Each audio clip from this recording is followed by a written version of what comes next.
So we will have great business with you. So dadaloy po ang napakaraming mga investments galing sa Amerika dito sa ating bansa. At sana mga kababayan, kasama dyan yung exploration, oil exploration sa West Philippine Sea para magposisyon yung Amerika ng military force.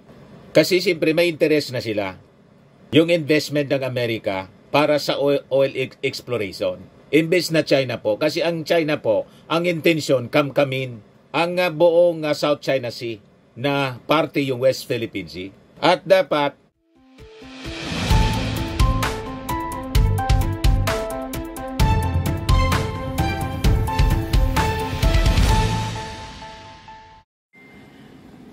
ila po mga kababayan, si Dante Maravillas, Bicolano vlogger, broadcast journalist from Albay. Pag-usapan po natin mga kababayan yung naging pagbisita ng ating Pangulong Bongbong Marcos sa Amerika sa imbitasyon po ni US President Donald Trump.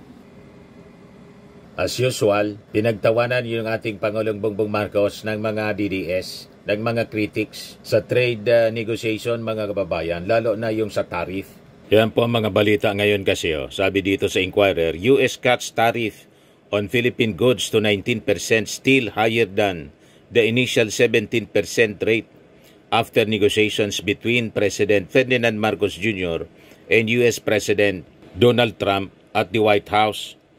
However, Trump said on Truth Social that the Philippines is going to open market with the US and zero tariffs. Ito ang mga reactions ng mga critics, mga kababayan, mga netizens. Zero tariffs for the US, 19%. For the Philippines sounds less like a deal and more like a diplomatic handshake where one hand got the gold watch and the other got the bill. Respect to both leaders, but let's not pretend this is not lopsided. History has shown us that when smaller nations go all in on open markets without balance, they often end up open to exploitation. Let's hope this partnership brings mutual strength, not just headlines. Sabi naman ang reaksyon ng isa, tumatawa siya, tough negotiator daw, tapos 0% tariff on exports ng US to RP. So yun mga kababayan, ang mga reactions ng mga critics, minamalit nila yung naging pakikipagnegosasyon ng ating Pangulong Bongbong Marcos kay US President Donald Trump. Kasi hindi niya pantay, hindi patas. Yung mga bansa po dito sa buong mundo, hindi man talaga pantay-pantay ang pagtingin. Hindi man natin kapantay yung Amerika kahit sa height. Di ba? Kahit gusto nating pantayan yung Amerika, kahit po sa height, maliit tayo. Na mga Filipino, malalaki ang mga Amerikano.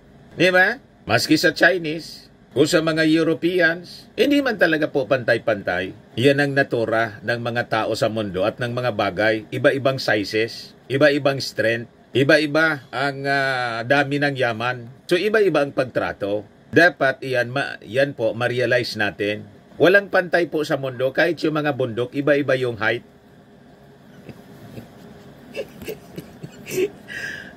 Kaya po, kahit sa taripa, mga kababayan, iba-iba ang trato ng Amerika. Iba-iba ang rates. Pasalamat na lang tayo na mula sa 20%, na dati 17% yung tariff natin, ginawang 20% ni Trump para mag-negotiate tayo, inimbita yung ating Pangulo. So nag-negotiate tayo, nagawa na ma-reduce ng ating Pangulo to 19%.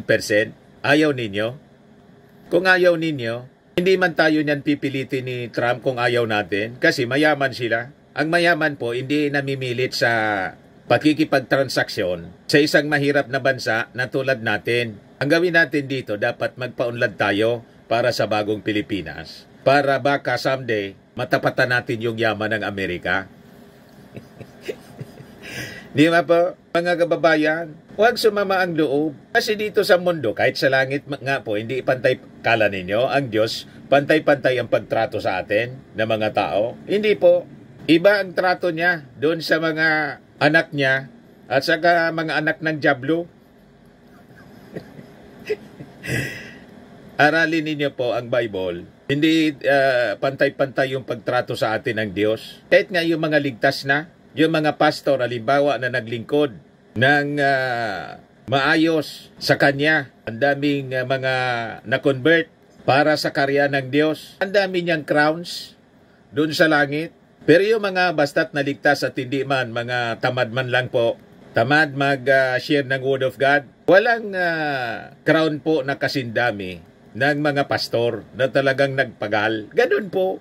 At yung mga unsaved sa impyerno, hindi man sa langit.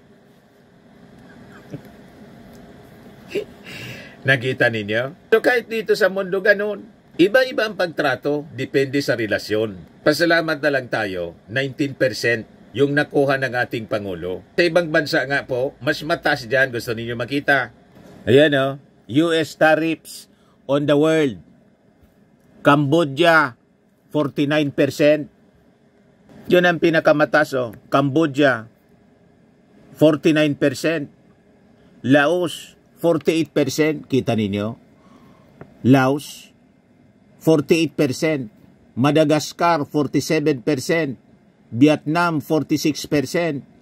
Myanmar or Burma, 44%. Doblado sa atin, more than double. Sri Lanka, 44%. Botswana, 37%.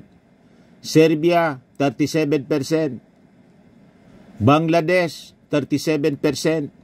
Thailand, 36%. China, 34%. Indonesia, 32%. Taiwan, kalyado din ito, Taiwan, 32%. Switzerland, 31%. European country to. South Africa, 31%. Ay, 30% pala. Pakistan, 29%. Tunisia, 28%. Kazakhstan, 27%. India, 26%. South Korea, 25%. Malaysia, 24%. Japan, 24%. Yung Japan po, na-negotiate niya ngayon, 17%. Ipakita ko sa iyo yung Japan. Yan o. July 23. Ngayon lang po. Trump says trade deal with Japan lowers threatened tariff to 15%. So nagawa ng ma-negotiate. Nag-negotiate din yung Japan. So ang ginawa ni Trump, magaling na negosyante si Trump. Before pa na naging presidente, negosyante siya. Ginawa niya, sinampal niya ng iba-ibang rates ng tariff, yung iba-ibang mga bansa, para mag-negotiate sa kanya. Yun din ang ginawa sa atin, mga kababayan. Mula sa 17%, ginawa niyang 20% para tumakbo tayo sa kanya. So, ang ginawa, mga kababayan, inimbita yung ating Pangulo. Pag-usapan niya natin, punta ka dito sa White House. Pumunta yung ating Pangulong Bongbong Marcos. Nakipag-negotiate. During the negotiation, mga kababayan, nagawa ng ating Pangulong ibaba from 20% na inimpose ni Trump to 19%. Dati, 17%. Yung policy kasi ng Amerika, America first, kasi nag-decline yung economy niya dahil sa paghawak ng mga previous administrations na mga leftist tulad ni gustong sirain yung Amerika, tulad ni yung pinalitan niya, si Biden. Yan ang policy ng US President ngayon ni Trump na America first para makabalik yung lakas niya na maging number 1 uli sa lahat ng bagay kasi pa-decline siya. Muntik-muntikan ng maabot ng China. Hindi mo man masisisi kung bakit gano'n ang ginagawa ng Amerika. Kasi mga Amerikano sila. Siyempre, priority nila yung sarili nilang economy and military power. And siguro kung tayo nasa kalagayan ng Amerika, gano'n din yung gagawin natin. We will impose kung anong gusto natin. Kung ayaw ng kanegosyo natin sa ating policy, diwag, gano'n ang ugali ng mga powerful at mayayaman na bansa. Kahit nga sa tao lang po. Pag mayaman ka, makikipag-negotiate ka ba sa mahihirap? Mag-dictate sa iyo kung ano gustong hingi ng mahirap? Di ba hindi? Ikaw kanya humihingi ng favor sa amin para umangat yung buhay mo. Tapos ikaw yung nag-impose ng will mo. Hindi naman pwede ang ganon. Di ba? Parang yung nag-apply ng trabaho, na yung empleyadong nag-apply, siya nagdi-dictate kung kailan niya gustong pumasok at magkano yung sweldo. Di ba? Gusto ko anyan, sweldo ko, 100,000. Pero sabi ng employer, hindi niya, 50,000 lang. Ayaw ko niya, o di wag. Ang kaya ko niya, 50,000 lang. Pero ang gusto mong trabaho, ang sweldo, 100,000. Anong gagawin ng ina-applyan mong company? Hanap siya ng iba.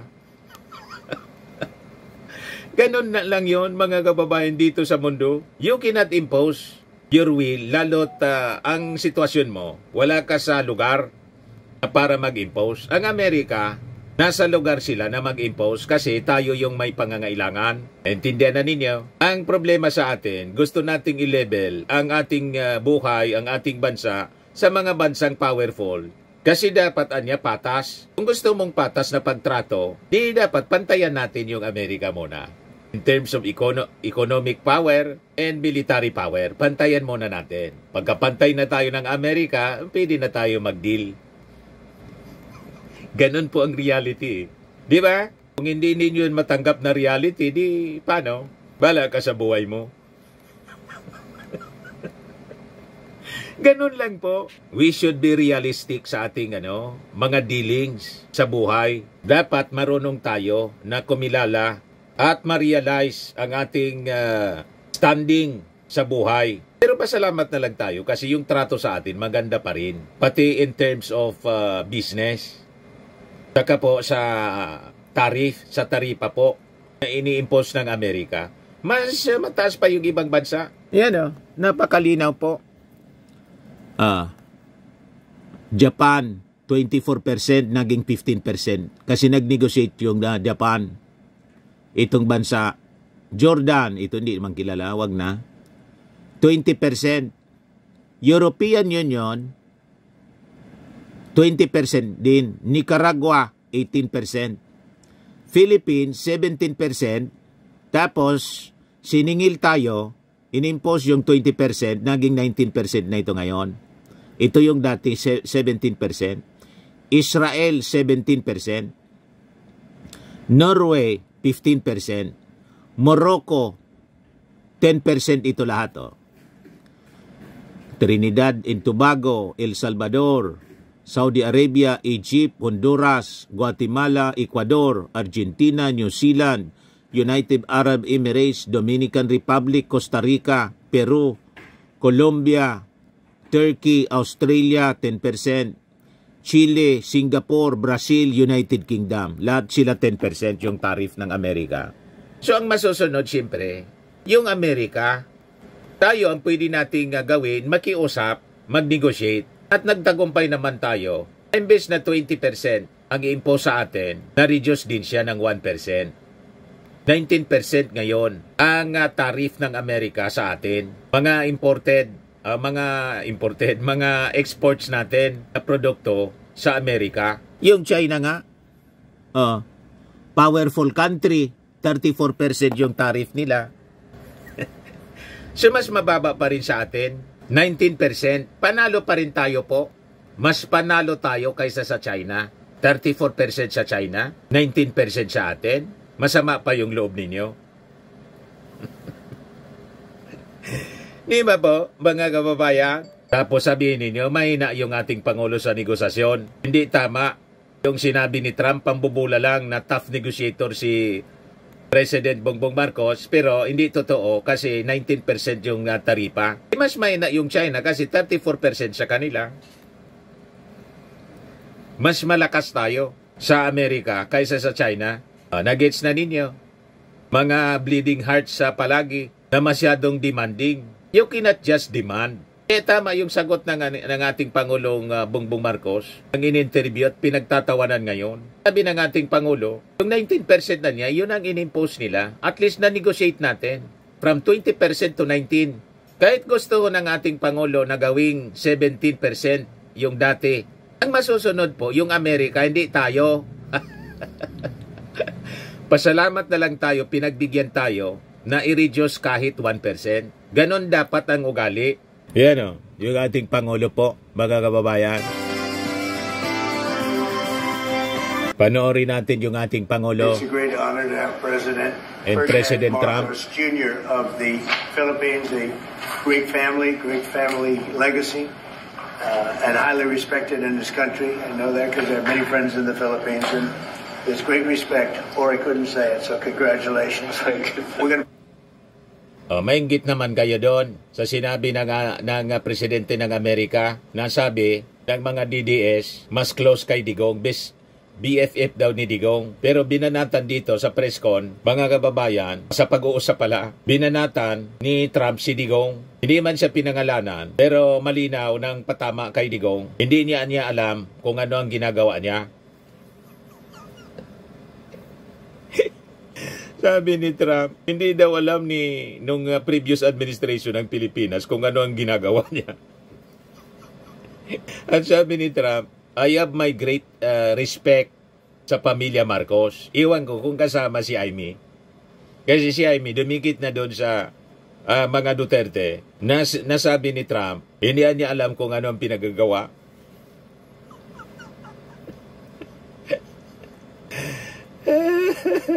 Balikan natin si Trump, mga kababayan. We're talking about trade. We're going to be talking about war and peace. They're a very important nation militarily, and we've had some great drills lately. We're back with them. I think I can say that the last administration was not getting along with them too well. They didn't get along with anybody. They didn't know. Honestly, they didn't know what they were doing. Honestly, Anya, they don't know what they're doing. Referring to Digong.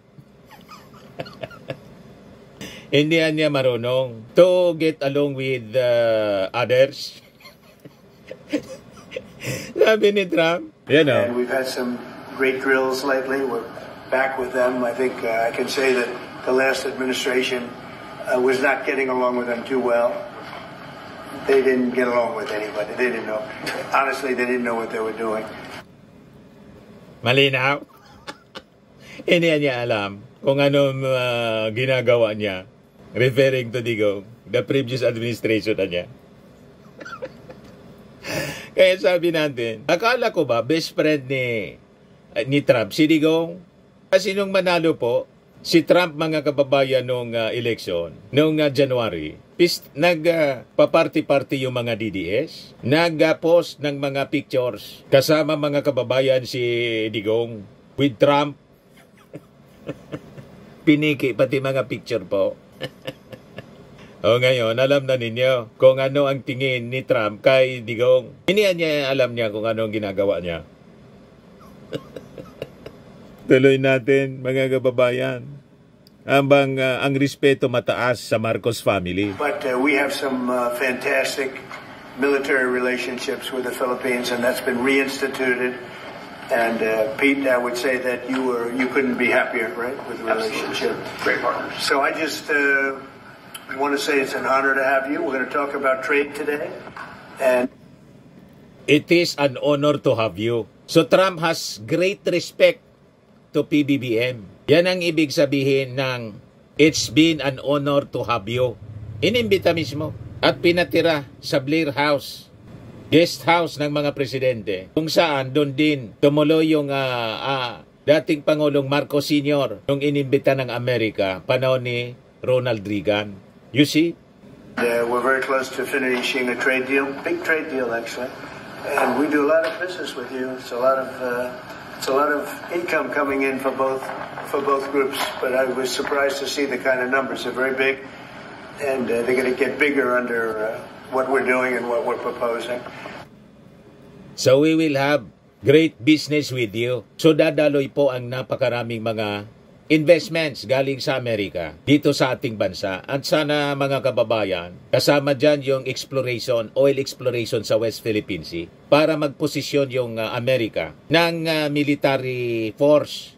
Kasi siyempre may interest na sila yung investment ng Amerika para sa oil exploration. Imbes na China po. Kasi ang China po, ang intention, kamkamin ang buong South China Sea na parte yung West Philippine Sea. At dapat dumami yung investment sa atin dito ng Amerika kaysa mga Chinese. Kasi yung mga Chinese po, puro mga illegal, mga sindikato ang pumasok dito sa atin. Tapos yung droga, mga sugal ang dala nila dito, mga kababayan. Yung bawal sa kanila, dito nila inilagay. Tulad ng Pogo, butit ibinawal ng ating Pangulong Bongbong Marcos. Ginawang playground ng mga Chinese na criminals yung ating bansa. Butit yung latest na huli po, yung pumatay sa kapwa na Chinese sa Makati, remember? Yung present the other day, nakalimutan ko lang yung pangalan, present ni General Torre. Pero dito sa atin, wala man pong mga criminal syndicates na mga organized crime na mga Amerikano.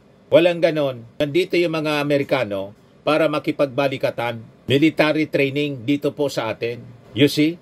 Kaya sa totoo lang po, kaya nawala dito yung military bases, pinunduan ng China, yung mga grupo dito na maging anti-US, Marcos US. Diba yun ang sigaw nung panahon ng tatay ng ating Pangulo? Tapos pinaniwala tayo ng mga nagrarally. Wala man anya mag-intensyon kung palayasin natin yung US bases po. Ano nangyari ngayon? Biglang nang mawala yung US bases po dito sa atin, biglang umabante yung China, naglagay ng military base sa West, sa South China Sea. Niloko po tayo ng China. Kaya mga anti-US Marcos forces dito, nakarating pati doon sa Amerika. You are not welcome here anya sa Amerika, Marcos Jr. Yun ang sinabi natin na as if sila yung may-ari ng Amerika. Si Trump ang nag-imbita. Wala kayong karapatan na sabihin you are not welcome, Marcos Jr. Inimbita ng mismong presidente ng Amerika ni Trump. Pagkatapos, sasabihin ninyo, you are not welcome here. Maya-iya nga kayo. Very much welcome ang ating Pangulo. Wala kayong karapatan kasi hindi kayo taga dyan. Taga rito kayo sa Pilipinas. Kayo hindi welcome dyan. Ba't pala nandyan kayo na mga anti-US kayo? Para yung mga dito nagrarally po. Anti-US ang tinisigaw nila pero kumakain silang snack, McDo.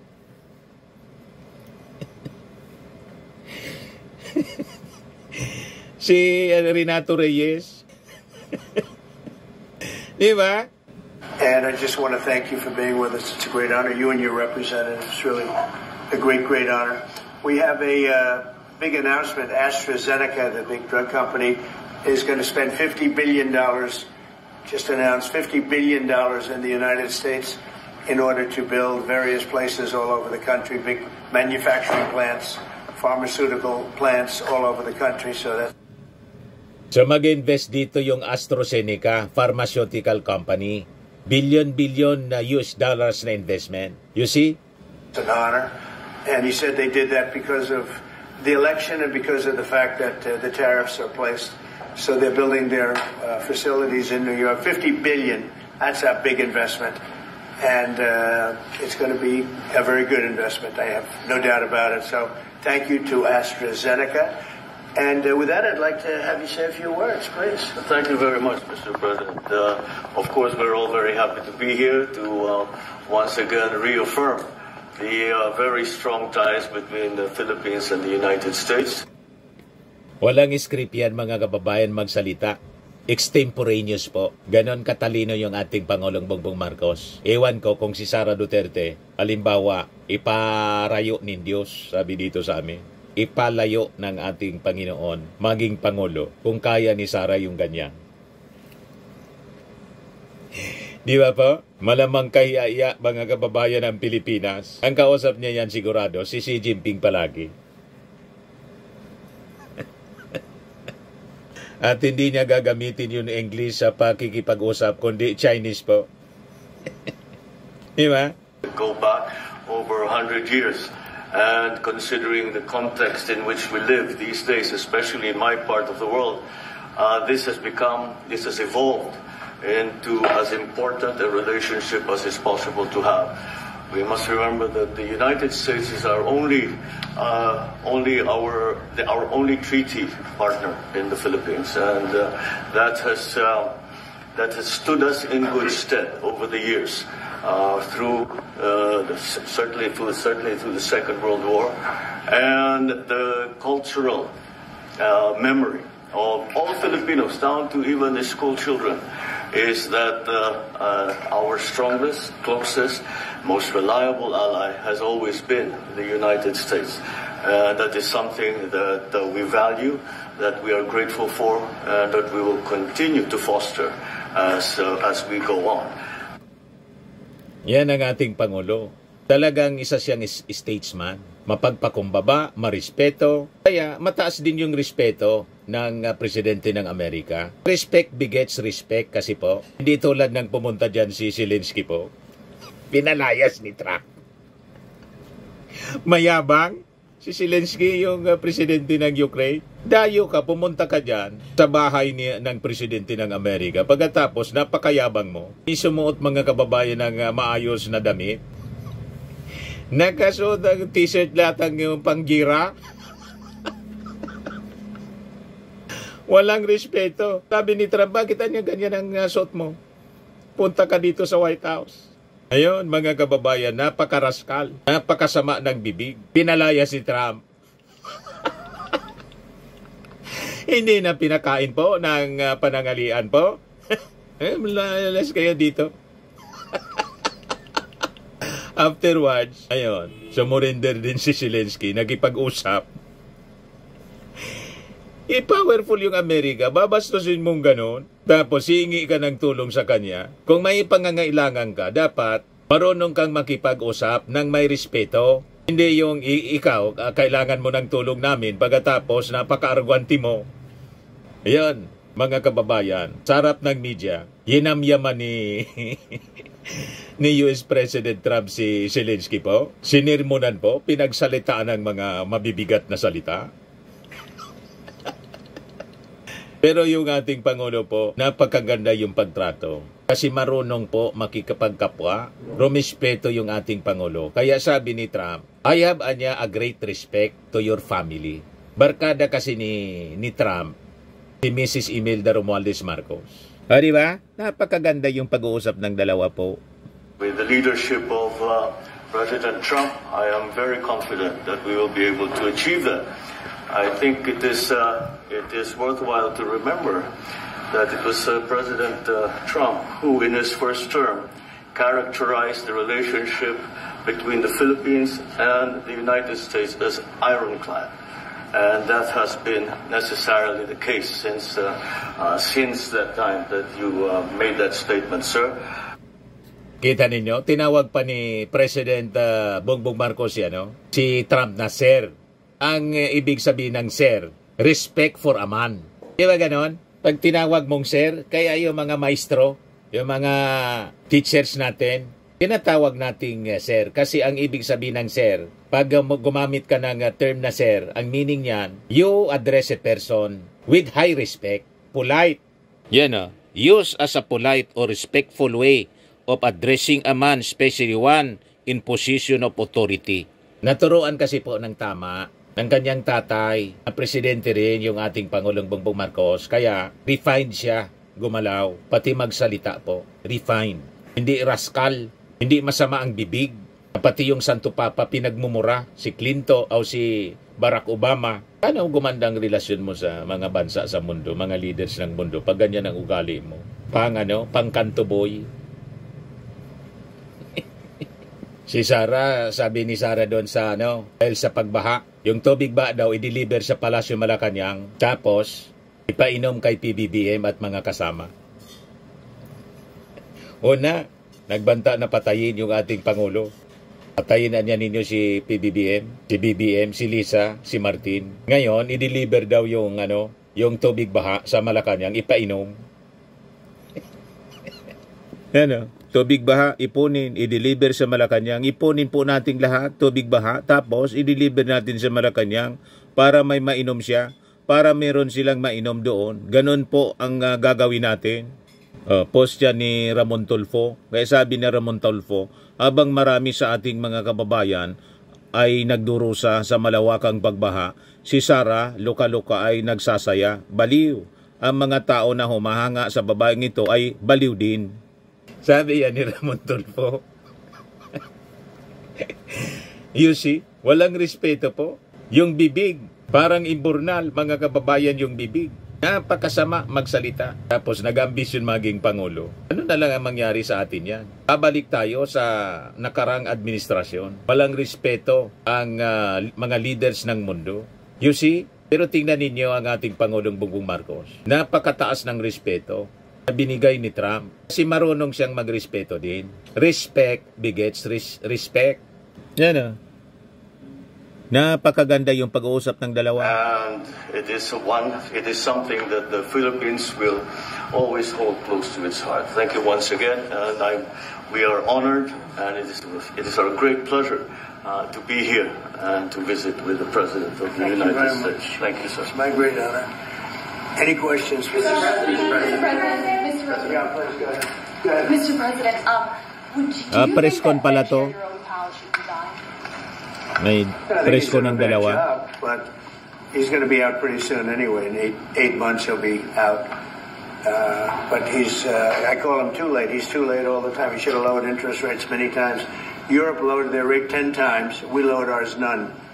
And it's causing a problem for people that want to buy a home. Look, our economy is so strong now, we're blowing through everything. We're setting records.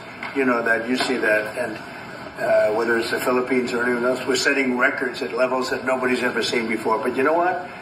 People aren't able to buy a house because this guy is a numbskull. He keeps the rates too high and probably doing it for political reasons. The only time I remember him cutting rates, I mean, he cut the rates just before the election to try and help Kamala or whoever he was trying to help. He probably didn't know.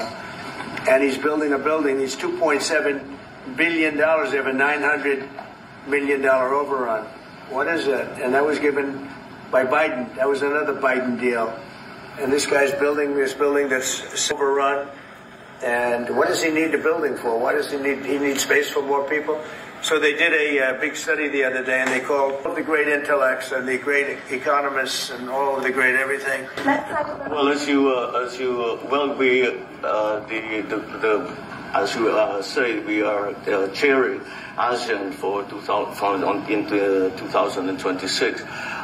There is no need, in a sense, to balance, as you characterize it, to balance our relationship between the United States and China, simply because our foreign policy is an independent one, and we are essentially concerned with the defense of our territory and the exercise of our sovereign rights. Now, whether we do this not alone, we need to do this with our partners. And again, our strongest partner has always been the United States. But of course, we are trying to form coalitions and multilateral relations so that those like-minded nations who share the same values as we do, who hew to.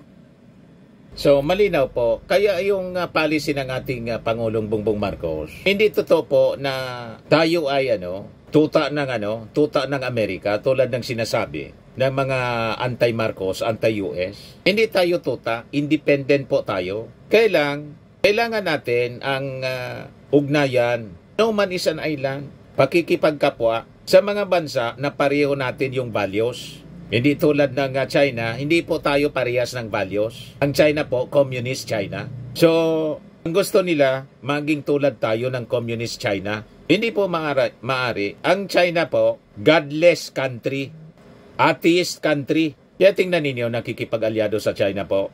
Yung mga parehas din nila ang values. Tulad ng North Korea, Iran, Russia, Syria. Yung pare-parehas sila, mga kababayan. Hindi man pwede tayong ganon. Kaya ang kalyado natin, yung parehas natin ang values, America, and other countries, Christian country or countries. Ganon po. And America is our strongest ally. Matagal na po na panahon. Alangan man sirain natin yung maganda na yung relasyon natin sa superpower. Sirain pa natin. Yan ang gusto po ng mga anti-US kasi ginagatungan sila ang nagpupondo sa kanila, China. Sinisiraan yung relasyon natin with America. Yan ang katotohanan yan. Ang ginawa po, nang siraan tayo ng siraan yung relasyon sa Amerika, napalayas po kasi na-infiltrate pati yung gobyerno. Ano ni Cory Aquino? Pinalayas yung US bases. Ano nangyari po? Pumasok ngayon yung China. Kaya bumabalik yung Amerika sa atin. At ipagpasalamat natin na bumabalik yung Amerika sa atin para may katuwang tayo, may kasangga. Nakatratado natin matagal na. Huwag pa uuto po. Ang intensyon ng China po, expansion nila. Kasi ang dami nila, 1.3 billion ang mga Chinese. Yung iba nga, nandyan na sa, sa Quiapo, saka sa, sa Chinatown, sa Manila. Yung isang Chinese mayor, mabuti na lang na-discover natin. Natanggal si Alice Goo. Yun ang intensyon nila, mga kababayan. Para maging minimal yung resistance natin sa kanilang pananakop. Huwag tayong pauuto sa kanila po. Into international law, most specifically the UNCLOS, present that position very clearly to anyone who has intentions of unilaterally changing the world order, and that is how we are guided in that. And I don't mind if he gets along with China, because we're getting along with China very well. We have a very good relationship. In fact, the magnets, which is a little complex piece of material, but the magnets are coming out, very well. They're sending them in record numbers. We're getting along with China very well, and I don't mind if the president dealt with China, if that's meant, because I think he has to do what's right for his country. I've always said, make the Philippines great again. Do whatever you need to do, but... Kita ninyo? Walang problema kay Trump. Walang problema sa Amerika. Makipag-deal tayo sa China. Hindi man siya siloso po. Kasi gusto niya maging tulad ng Amerika. We want your country great again. You see? Kami nakikipagrelasyon din kami sa China. And we have good relations with China. Okay lang sa amin. Huwag lang yung manakop. Di ba? Yan ang ibig sabihin nun. To change the old world order unilaterally on their own. Yun ang punto, mga kababayan ni President Bongbong Marcos. You're dealing with China wouldn't bother me at all. It is something that we have to do in any case. Yeah. Certainly. Mr. President, do you support the Justice Department seeking a new interview with Ghislaine Maxwell, and did you urge the Attorney General to seek one? I don't know anything about it. They're going to what? Meet her? Your Deputy Attorney General is... And how crucial is the ammunition hub that the U.S. plans to build in Subic and the Luzon corridor, considering that these will be built in areas that hosts strategic ports as well as military air bases? You look at ammunition? Yes, the U.S. House Congressional Committee on Appropriations approved a budget. What's very important. Otherwise, we wouldn't have approved it. Sorry? Yeah, it's very important. Otherwise, we wouldn't. We need ammunition. We're going to end up in a few months, we'll have more ammunition than any country has ever had. We're going to have more missiles than any country has ever had. We're going to have all the speedy missiles. We'll have the speedy ones, the slow ones, the accurate ones, the ones that are slightly less accurate. We have everything. But we will have more ammunition than any country has ever had. It's very important to me. And how... Go ahead. Ang mini-mini Trump, mga kababayan, yung plano na maglagay ng pabrika ng ammunition po, pagawaan ng ammunition, mga armas sa Subic. Yun ang mini-mini niya. So, ang sabi ni Trump, we need ammunitions. We end up in a few months, we'll have more ammunition than any country has ever had. We're going to have... We will have ammunitions more than any other country. Sa pamamagitan po ng paglagay ng pabrika o pagawaan ng ammunition sa Subic. So, galit na naman ito, sigurado, yung mga anti-US. Kasi sasabihin nila magiging magnet ng gira. Anong gustong mangyari ninyo? Girahin tayo na walang laban kasi wala tayong bala. Buti nga't may bala tayo na gagawin dito mismo sa Pilipinas with American support. So, yung China or any other country, magdadalawang isip kasi tayo puno ng ammunition. Di ba? Subukan nila na pumasok, bastante yung ating ammunition. Mga missiles, etc., etc. Yan ang mangyayari, mga kababayan, in the future. So we'll become a military power. Kaya sinisiraan tayo ng sinisiraan, mga kababayan, ng China. Yung relasyon natin with America, because of that, ang gusto ng China, mahina lang tayo para lagi nila tayong binubuli lang. Huwag kayong pauto po sa China. More missiles than any country has ever had. We're going to have all the speedy missiles. We'll have the speedy ones, the slow ones, the accurate ones, the ones that are slightly less accurate. We have everything. But we will have more ammunition than any country has ever had. It's very important to me. And how Go ahead, please, Red. Sir, when you say that you're close to making a trade deal, what gaps remain? And for President Marcos, sir, I was just wondering, do you not think that perhaps the Philippines hosting U.S. missile systems could be considered escalatory by China, especially because they can strike into mainland China? Thank you. Well, it's an honor to be with this gentleman. You know, I've known him, and I've known his family, actually, but I've known him. And I assume you're from the Philippines? Are you from the Philippines? Yes, sir. That's good.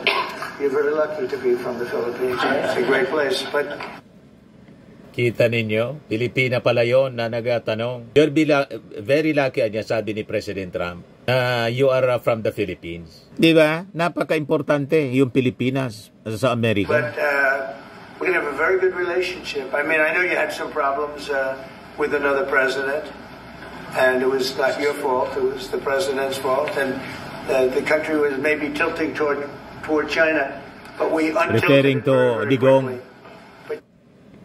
May problema niya noon kasi yung Pilipinas, yung kiling papuntang China.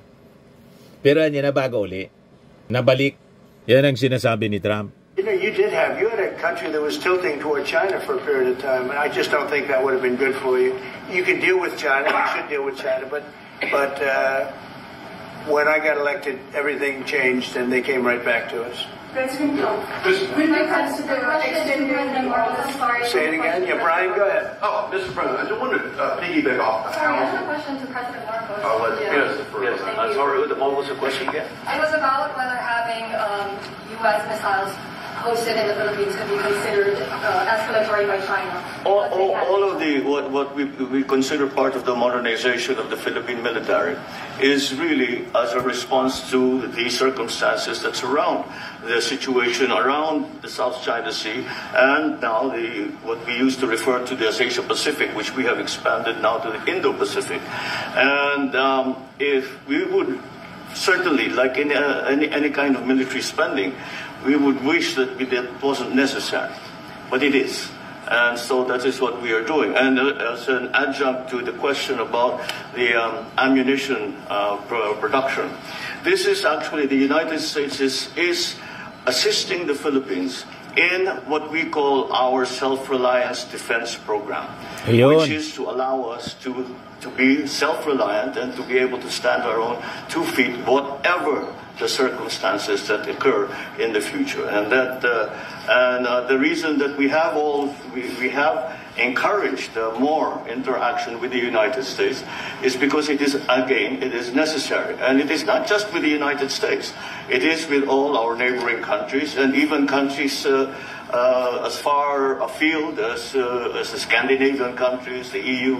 And so this is an ongoing process. And again, I will stress the point that we do this because we feel it is necessary. Don't forget, just as tantamount to what you're asking, the Philippines were loaded up with ISIS and a lot of terrorists, and they were at a very, very dangerous point. And during my administration, we went in and we wiped them out, working with the Philippines, but we wiped them out. But if we didn't go in, I don't know what would have happened. I don't know who would be your president right now. But we spent a lot of time and a lot of talent on going into the Philippines and wiping out terrorists. They had a tremendous problem during my administration. And we cleaned it up, we got them out, and now... Yung ISIS po sa Mindanao, mini Trump. I believe so, yes. How can you Mr. President, I want to follow up on the housing question. Yeah. You've got no tax on tips, no tax on overtime, no tax on Social Security. How important is it we have no tax on home sales, capital gains, to unleash the housing market in this country? Well, we're thinking about that, but would also unleash it just by lowering the interest rates.